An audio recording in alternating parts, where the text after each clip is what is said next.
All coffee shops spark a certain amount of brand loyalty, but Tim Hortons inspires passion on a whole different scale. Fans of the chain can tell you that their Timbits are legendary, and Roll Up the Rim season can give Christmas a run for its money when it comes to sheer excitement. What's there to know about this Canadian icon? Plenty. But it's not all pretty. I sat in that place for like 2.5 hours, and no one waited on me, And I thought, you're supposed to, you get your own donuts. You go up to the counter. Oh, get out, eh? Small start. While the name Tim Hortons is now almost universally familiar as a coffee and donut destination, it didn't always bring to mind a restaurant. Unsurprisingly, Tim Horton was a real person, a hockey player who suited up for the Toronto Maple Leafs, New York Rangers, Pittsburgh Penguins, and Buffalo Sabres. He always had a desire to get into the restaurant business, but it was only when he met a Montreal businessman named Jim Sherrard that he got the chance. Sherrard owned a donut shop only 2 doors down from Horton's go-to barber, and the pair formed a company the same year they met. The duo started out with 4 restaurants serving up burgers and chicken, and later opened another serving donuts and coffee. That shop was then known as Tim Horton Donuts, and it was tiny. They sold coffee for 10 cents a cup and only had 2 kinds of donuts, apple fritters and Dutchies. For various reasons, both founders would leave the company before its true success kicked in, with most of the company's expansion coming under the watch of now billionaire businessman Ron Joyce. Tim Horton himself never knew how big his brand would get. Not possessive. Let's address the elephant in the room. Why doesn't this company's name have an apostrophe in it? The answer's kind of a doozy, with roots surprisingly going all the way back to the French and Indian War. The story goes that when France gave up possession of what's now Quebec, the people living there still embraced their French culture, despite the resistance of influential English cohabitants. Tensions persisted for 200 years until a pro-French party managed to make French the official language of the province, including in the realm of commercial signage. Since the possessive apostrophe is an English invention, it technically became illegal to use in advertising. Rather than confuse matters with a restaurant with 2 slightly different names, they just left off the apostrophe everywhere. Canadian coffee?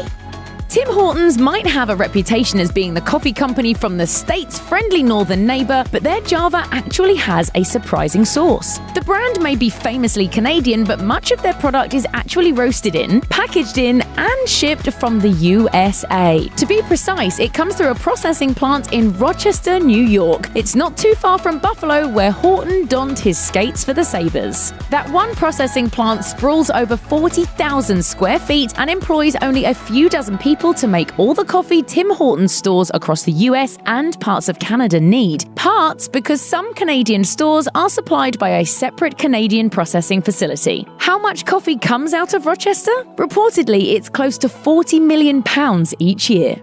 The indelible double-double. A double-double is a coffee with 2 creams and 2 sugars. Any Tim Hortons fan already knows that, even if they don't order it themselves. It's become such an iconic thing that in 2004, double-double was among the new words added to the Canadian Oxford Dictionary.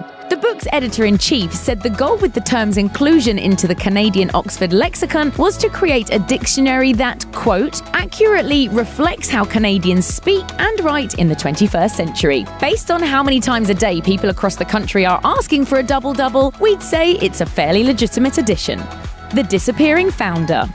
Before Tim Hortons went from a thriving small business chain into an international empire, the company's namesake lost his life in a car accident on February 21, 1974. It wasn't until 2005 that details of his autopsy were released. They revealed some uncomfortable truths about the behavior of the hockey icon. Reportedly, Horton had more than twice the legal limit of alcohol in his system at the time of his death, along with a drug called Dexamyl. A legal prescription drug at the time, the concoction was a mix of barbiturates and dextroamphetamines, which doesn't exactly sound appropriate for use behind the wheel. When news of the circumstances of Horton's fatal crash came out, photos of Horton disappeared from many of his restaurants, and it wasn't until 2014 that there was a public movement to try and put them back in. While some defended his actions by saying the drug was legal at the time and he was taking it in order to stay competitive with hockey players half his age, the other defense of his actions, that the stigma against drunk driving wasn't as strong then as it is today, is a bit of a harder sell. The fight for higher wages. In 2018, Ontario raised their minimum wage to $14 an hour, with a further increase to $15 set for 2019. It was a win for workers, unless you work at Tim Hortons. Instead of sharing the company wealth, Tim Hortons got stingy, and people hated their response. With both the corporation and its individual franchisees unwilling to cover the mandated increase in wages, decisions were made to take away employee benefits in return for the higher pay. One franchise in Ontario asked employees to sign a document agreeing to give up their paid breaks and that they would partially pay for their own benefits. Those particular franchisees are Ron Joyce Jr. and Jerry Horton Joyce, the son and daughter-in-law of the company's co-founders. To put things in perspective, Joyce's father has a net worth of over $1.5 billion. The backlash to the company's stinginess has done a good deal of damage to the brand's reputation, particularly among the kind of working-class people who get jobs with and coffee from the company. Perhaps coincidentally, the brand's sales have been falling ever since, and public opinion of the company is at a notorious low. From the Canadian public's reaction to the company's stance, it seems the quickest way for Tim Hortons to get back in the people's good graces would be simple.